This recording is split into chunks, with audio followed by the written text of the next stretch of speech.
ایران کے انجہانی supreme leader آیت اللہ خامنہ ای 1939 میں مشہد کے ایک غریب گھرانے میں پیدا ہوئے اور نجف میں تعلیم مکمل کرنے کے بعد شاہ ایران کے خلاف تحریک میں نمایاں رہے۔ 1981 میں صدر منتخب ہونے والے علی خامنہ ای 1989 میں ایران کے طاقتور ترین رہبر اعلیٰ بنے، جنہوں نے مزاحمت کے محور کے ذریعے علاقائی اثر و رسوخ قائم کیا اور ملکی ایٹمی پروگرام کو ہتھیاروں کی سطح تک پہنچایا۔ اگرچہ وہ سادہ زندگی اور شاعری کے شوقین تھے، لیکن ان کے دور اقتدار میں اپوزیشن کے خلاف سخت کریک ڈاؤن اور حالیہ معاشی بدحالی کے باعث بڑے پیمانے پر عوامی احتجاج بھی دیکھنے میں آئے۔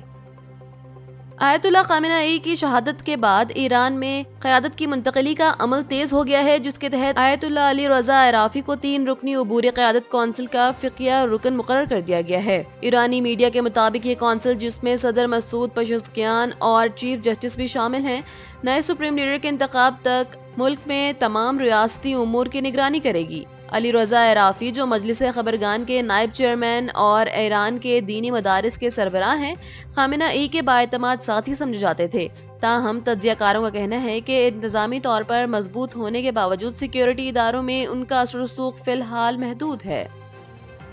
کراچی میں ایران پر امریکی اور اسرائیلی حملوں کے خلاف ہونے والا احتجاج پرتشدد رخ اختیار کر گیا ہے، جس میں امریکی قونصل خانے کی جانب پیش قدمی کے دوران پولیس سے جھڑپوں میں 9 افراد جاں بحق اور 20 سے زائد زخمی ہو گئے۔ مشتعل مظاہرین نے مائی کولاچی اور ایم ٹی خان روڈ پر پتھراؤ کیا اور ٹریفک پولیس چوکی کو آگ لگا دی، جس کے جواب میں پولیس اور رینجرز نے شدید شیلنگ کر کے مظاہرین کو پیچھے دھکیلا۔ سول اسپتال انتظامیہ نے ہلاکتوں کی تصدیق کر دی ہے، جبکہ امریکی سفارت خانے نے اپنے شہریوں کو ہجوم سے دور رہنے اور احتیاط برتنے کی ہدایت جاری کی ہے، جس کے باعث شہر کے مختلف علاقوں میں ٹریفک کی روانی بری طرح متاثر ہے۔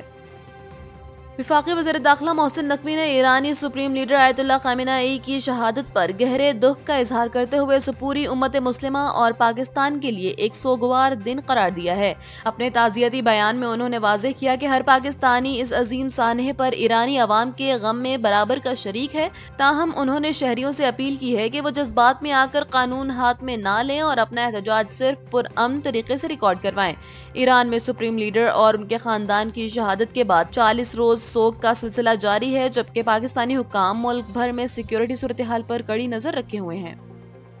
Oil and gas regulatory authority میں مٹی کے تیل کی قیمتوں میں اضافے کا باقاعدہ نوٹیفیکیشن جاری کر دیا ہے، جس کے تحت فی لیٹر قیمت میں 8 روپے 20 پیسے کا اضافہ کیا گیا ہے۔ اس اضافے کے بعد مٹی کے تیل کی نئی قیمت 188 روپے 73 پیسے فی لیٹر مقرر ہو گئی ہے، جبکہ اس سے قبل یہ 180 روپے 53 پیسے پر دستیاب تھا۔ وفاقی حکومت کی جانب سے قیمتوں میں اضافے کا اطلاق فوری طور پر کر دیا گیا ہے، جس کا بنیادی مقصد عالمی مارکیٹ میں ایندھن کی بڑھتی ہوئی قیمتوں اور سپلائی چین کے اثرات کو مقامی سطح پر منتقل کرنا ہے۔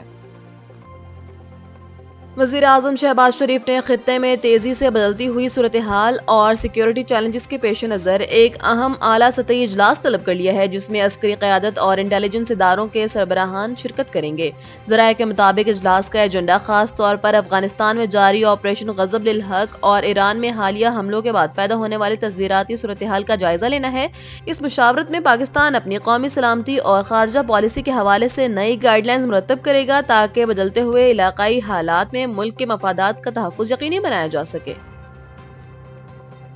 ایران کے سپریم لیڈر آیت اللہ خامنہ ای کی شہادت کے بعد ایرانی آئین کے تحت اقتدار کی منتقلی کا عمل شروع کر دیا گیا ہے، جس کے مطابق نئے سپریم لیڈر کے انتخاب تک ایک عارضی کونسل تمام ملکی امور کی نگرانی کرے گی۔ ترجمان مجلس خبرگان کے مطابق صدر، چیف جسٹس اور نگہبان کونسل کے ایک فقیہ پر مشتمل یہ عبوری کونسل قیادت کے فرائض سنبھالے گی، جبکہ حتمی جانشین کا انتخاب مجلس خبرگان کرے گی۔ یہ فیصلہ آئین کے ان ضوابط کے تحت کیا گیا ہے جو سپریم لیڈر کا عہدہ خالی ہونے کی صورت میں نافذ العمل ہوتے ہیں، تاکہ ملک میں کسی بھی قسم کے سیاسی خلا سے بچا جا سکے۔